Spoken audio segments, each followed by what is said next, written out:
First, I'd like to say just how proud I am just driving around the district and seeing all the new facilities and everything. I tell you what, it's just fantastic. It's something that Mr. Cox, hold on, please. I think my voice carries anyway. So. But I think it's something everybody here in the community, all our students and everybody can be proud of. But unfortunately, that's not what I'm here for tonight. I'm here for something a whole lot more serious. That is accusations and rumors that are being said about one of our board members. I've heard accusations of indecent exposure, adulterous behavior, parental and financial neglect, child abuse, intimidation, and sexual encounters with high school students. And even heard an allegation today of rape.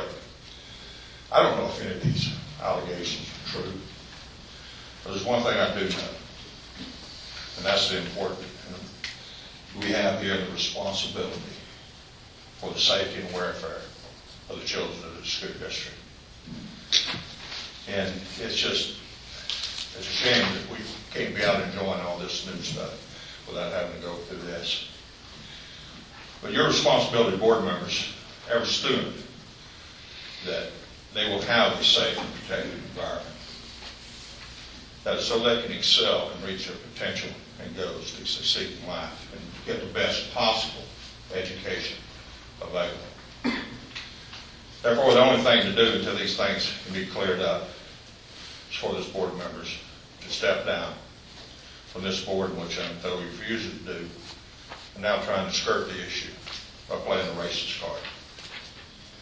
This tells me that students is not what's important to them. So now this responsibility is now left with the remaining board members.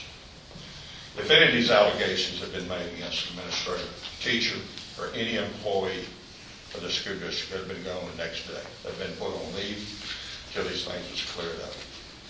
Board members should be no different, because it is the safety of the students that is most important.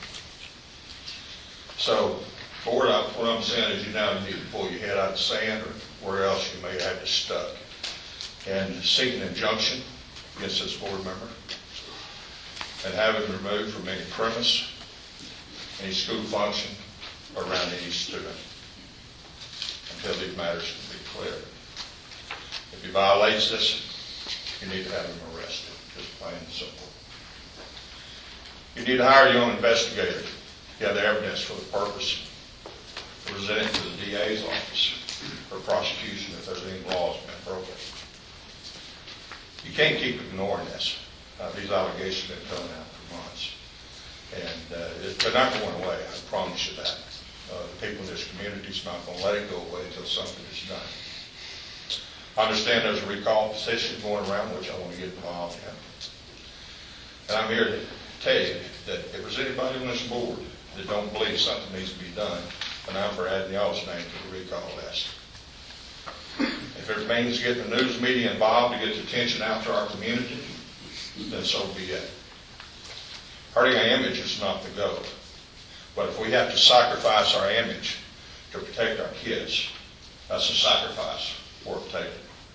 We can repair our image. We cannot repair the mental or physical abuse of a child. I've lived in this community my whole life. I've had the privilege and honor of serving on this board. I love this town, I love the school district, and I'll fight for the kids. But undoubtedly, this is not what's important to the board member involved.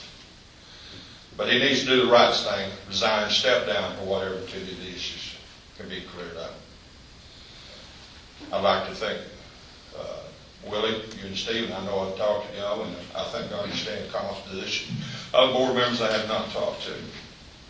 But I know y'all gave your heart and soul to this school district ever since you've been here. And I know y'all want to do the right thing and working toward getting this resolved. And I commend you for all the time y'all put in, the sincerity and the dedication that y'all have done here. And for that, I will support you for all this. But before I leave here, I don't want to leave on a happy note. Okay, I'd like to add a happy note. And that's, Mr. Hollis, I'm very happy with the curriculum side of this school district. You've done a very good job. You have a good staff, a very dedicated staff. You're committed to an inclusive education and not an exclusive education. education. You don't sacrifice an education of a child to make a number look good, okay, to the community or anybody else. For that, I commend you. I'm very happy with the education of my grandchildren. I've got 5. Got one that's a senior at Texas A&M.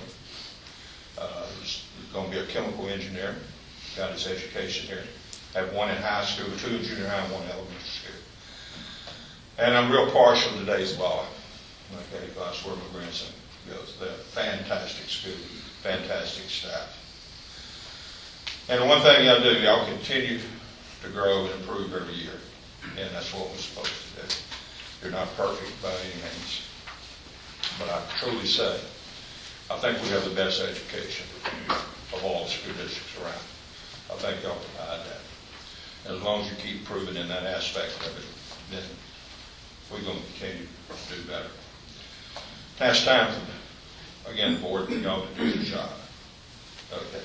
We have a serious matter ahead of us, sitting right in front of us. And you need to either do your job or we need to find somebody that will. And it's as simple as that. When you have an election come up, hopefully everybody's going to get involved in the community and know what y'all's position and stance is on these issues. So with that, just do your job. Do what you're elected to do. Protect our kids and give them the best education possible. Thank you. Thank you, Mr. Carter. Thank you, Mr. Carter.